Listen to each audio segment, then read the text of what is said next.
নমস্কার, কেমন আছেন সবাই? সকলকে স্বাগত জানিয়ে ভিডিওটি শুরু করছি। ইনি যিনি এই খড়টি বাঁধছেন, ইনি হলেন আমার ছোট কাকা। এনার নাম মধুসূদন পাল। আমার বাবা জ্যাঠারা মোট 4 ভাই, তো তার মধ্যে সবথেকে ছোট ইনি। উনি যখন এই খড়টি বাঁধছিলেন, তখন একবার মনে হলো যাক এই দৃশ্যটি ক্যামেরাবন্দি করা যাক। যদিও আমার কাছে দৃশ্যটি খুবই স্বাভাবিক, কারণ আমি খুব ছোটোবেলা থেকেই কিন্তু দেখে অভ্যস্ত। বিশেষ করে ঠাকুর তৈরির সময়ে কারখানা ভর্তি এরকম প্রতিকৃতি তৈরি করা, আস্তে আস্তে সেটাকে ধাঁচে ধাঁচে তৈরি করে সেটার সম্পূর্ণ রূপ দেওয়া, এটা আমার কাছে বড্ড স্বাভাবিকই ব্যাপার। কিন্তু আপনাদের কাছে হয়তো একটু এটা রঙ্গমঞ্চক হতে পারে বা এটা একটু আকর্ষণীয় হতে পারে, তো সেই জন্যই ভাবলাম একটু ক্যামেরাবন্দি করা যাক। তো ইনি হচ্ছে আমার ছোট কাকা। ইনি দেখতেই পাচ্ছেন আপনারা, সিংহের লেজ বাঁধছে। আসলে সিংহের পুরো আকৃতিটি হয়ে গেছিলো। আর এটি একটি বাড়ির দেবতার ঠাকুর, কয়েকটি মনসা ঠাকুর রয়েছে এবং তার মধ্যে কিছু রং করা হয়ে গেছে।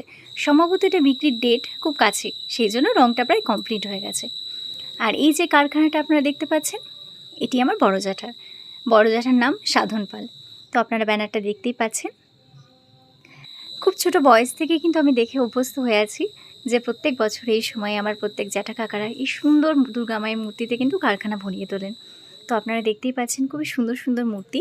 আর এই যে পাশে একটা রয়েছে দুর্গা মায়ের মূর্তি, এবং তার পাশে আপনারা ইতিমধ্যেই দেখতে পাবেন একটা বড় বোর্ডের ঠাকুর, যেটা কিন্তু আমি গত ভিডিওতে আপনাদের শেয়ার করেছিলাম। প্রত্যেকে প্রচুর কমেন্ট করেছিলেন যে আরও যদি একটু দেখানো যেত খুব ভালো হয়। তো সেই জন্যই আমি ভাবলাম তাহলে এটার একটু ক্যামেরাবন্দি করাই যাক। আর একটু পরেই আপনারা দেখতে পারবেন ওখানে একজন ব্যক্তি বসে রয়েছেন। তার আগে একটু দেখে নিন অসম্ভব সুন্দর একটি দুর্গা মায়ের মূর্তি। এটা আসলে একটি বোর্ডের ঠাকুর, এটাকে আর্টের ঠাকুরও বলা হয়। যখন এটাকে রং করা হবে তখন কিন্তু তার ভিডিও আমি অবশ্যই আপনাদের কাছে শেয়ার করে দেব।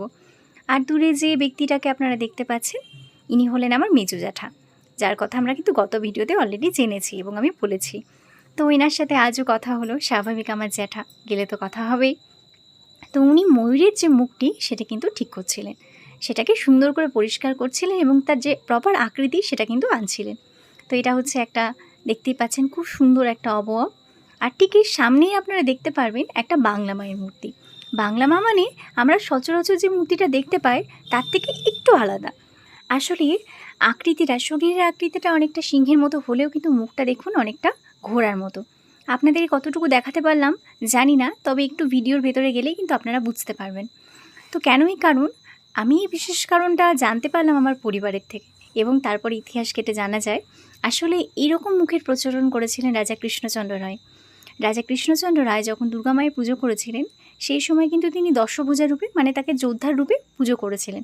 তো সেই কারণের জন্যই শোনা যায় যে অষ্টাদশ শতাব্দীতে এই প্রচলন থেকে যে দুর্গা মায়ের যে বাহন থাকে সিংহ, তার আকৃতি, শারীরিক আকৃতি সিংহের মতো হলেও কিন্তু মুখটার অবয়ব অনেকটা ঘোড়ার মতো হয়।